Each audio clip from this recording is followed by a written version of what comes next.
काली नजर। माँ, माँ। अरे क्या माँ माँ कर रहा है? बकरी का बच्चा है क्या? अरे माँ, मजाक छोड़ो। मुझे फाइनली वो मेन चौराहे वाली दुकान मिल गई है। अब देखना, आपका बेटा दुगनी स्पीड से पैसा कमाएगा। ओफो, ये क्या? मेरी ऑनलाइन मेकअप क्लास चल रही है। इतनी जोर से क्यों बोल रहे हो आप दोनों? अरे मेरी धर्म पत्नी जी, मेकअप क्लास बाद में करना। वो चौराहे वाली दुकान मिल गई है हमको। अरे वाह! रुको, मैं अपनी माँ को फोन लगाकर बता देती हूँ। अरे मैं भी अपने रिश्तेदारों को बता देती हूँ। कितनी खुशी की बात है। हाँ हाँ, मैं भी अपने दोस्तों को बता देता हूँ। 1 हफ्ते बाद रजिस्ट्री है। बस, घर में खुशी का मौका था। उन तीनों ने अपने अपने फोन उठाए और लोगों में बात फैलाना शुरू कर दिया।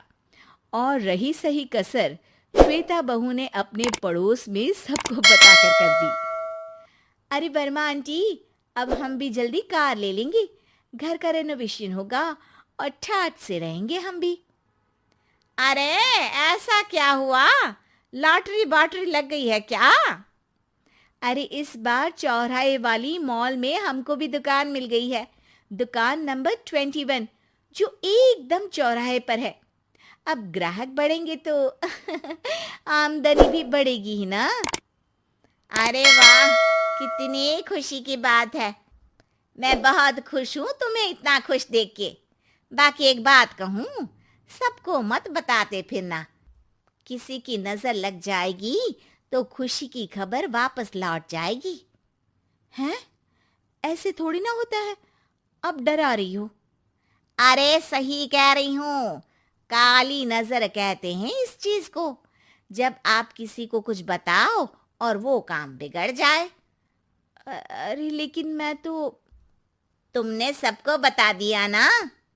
हाँ, फोन लगा लगा के। अब बच के रहना।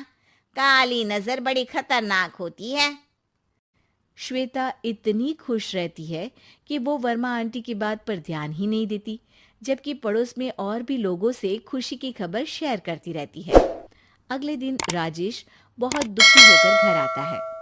अरे बेटा, क्या हुआ? मुंह क्यों सूजा हुआ है? मधुमक्खी ने काट लिया क्या? माँ, वो दुकान किसी और के पास चली गई। किसी ने ज्यादा भाव लगा दिया। अरे पर बात तो आपसे हुई थी ना उस दुकान वाले की। हाँ, आज मैं टोकन अमाउंट देने गया था, तब मुझे पता चला। कोई आकर सुबह मुझसे पहले ही ज्यादा अमाउंट दे गया। हम्म, काली नजर। क्या? क्या कहा? वर्मा आंटी ने समझाया था कि किसी को बताना मत, वरना काली नजर लग जाएगी। अच्छा, तुम्हें उनकी बात मान लेनी चाहिए थी। उनकी बात मान लेती, लेकिन उसके पहले ही सबको बता चुके थे ना हम तीनों। अरे अगली बार से ध्यान रखेंगे। कोई भी नई चीज होगी तो किसी को नहीं बताएंगे। तीनों कुछ दिन ऐसे ही रहते हैं, पर एक दिन श्वेता को एक मेल आता है। राजेश, मेरा ऑनलाइन मेकअप कोर्स कंप्लीट हो गया। अब मैं खुद का पार्लर खोल सकती हूँ। अरे वाह, अपने मोहल्ले में ही खोलते हैं। ये जो घर के सामने दुकान है ना, वहीं। हाँ, यहाँ सस्ती भी मिल जाएगी। अगले दिन श्वेता वर्मा आंटी के पास जाती है, मिठाई का डब्बा लेकर। अरे आओ आओ, कैसे आना हुआ? जोर से नहीं बोलूंगी। वो सामने वाली दुकान है ना, वहां मैं अपनी पार्लर की दुकान खोलने वाली हूँ। उसकी मिठाई है। अरे वाह, बहुत बधाई हो तुमको। हाँ, मैं कमाने लगूंगी तो राजेश पर पूरे घर का बोझ नहीं रहेगा ना आंटी जी। ये तो है। पर ये बता कि तूने ये बात किसी और को तो नहीं बताई ना? अरे नहीं नहीं, पिछली बार गलती कर दी थी। काली नजर लगी किसी की और राजेश के हाथ से वो दुकान चली गई थी। सबको मत बताना।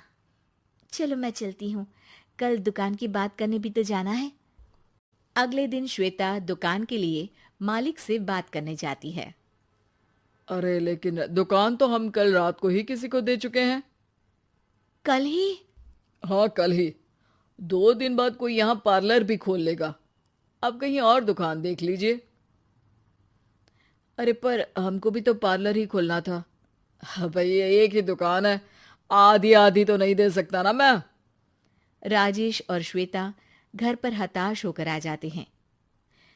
इस बार तो किसी को बताया भी नहीं था, अब किसकी काली नजर लग सकती है।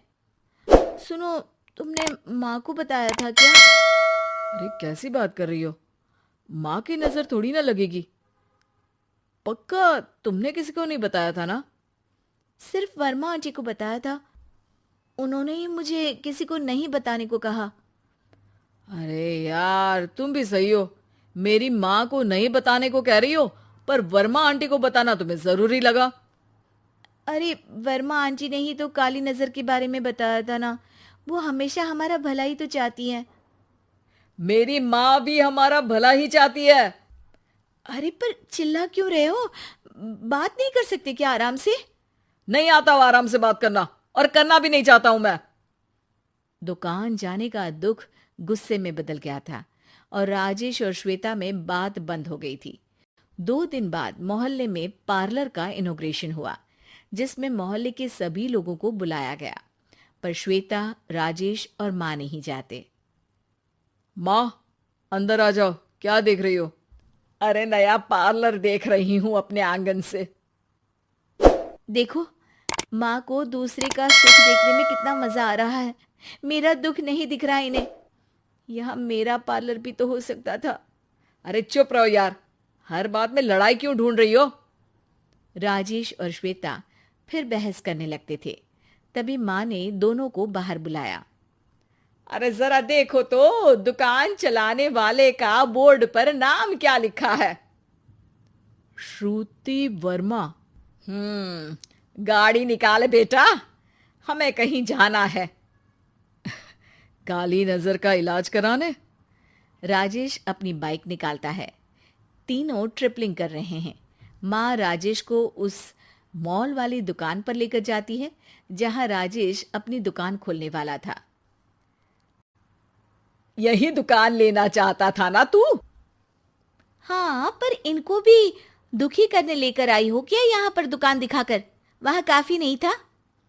अरे श्वेता, थोड़ा सब्र रख, अभी पता चलेगा कि हम यहाँ क्यों आए हैं। बता, इस दुकान चलाने वाले का नाम क्या है? अनुपम वर्मा। कुछ समझ में आया? वो दुकान वाली श्रुति वर्मा, ये दुकान वाला अनुपम वर्मा, और हमारे पड़ोस में हमने उस दुकानों के बारे में बताया किसको था? अब वर्मा आंटी को। मतलब वर्मा आंटी ही हमारा काम बिगाड़ रही है? नहीं नहीं, ऐसा नहीं हो सकता, ये बस इत्तेफाक है। राजेश अपना फोन निकालता है और श्रुति वर्मा और अनुपम वर्मा के नाम फेसबुक पर सर्च करता है, जहां ये दोनों ही वर्मा आंटी के रिश्तेदार होते हैं। श्वेता को समझ में आ जाता है कि वर्मा आंटी की ही नजर खाली नजर है। अब क्या करना है? कोई भी खुशी की खबर हो तो काली नजर से बचना है, यानी वर्मा आंटी से बचना है। अरे पर मुझे ये समझ में नहीं आया कि वो हमारे साथ ऐसा क्यों करेंगी। अरे बेटा, एक सीख है, दूर के आदमी को आपकी तरक्की से कम परेशानी होगी, पड़ोसी को ज्यादा। दोनों माँ की बात में हामी भरते हैं और अगला काम चुपचाप करने की कसम खाते हैं, ताकि आगे से वर्मा आंटी कोई काम ना बिगाड़ सके।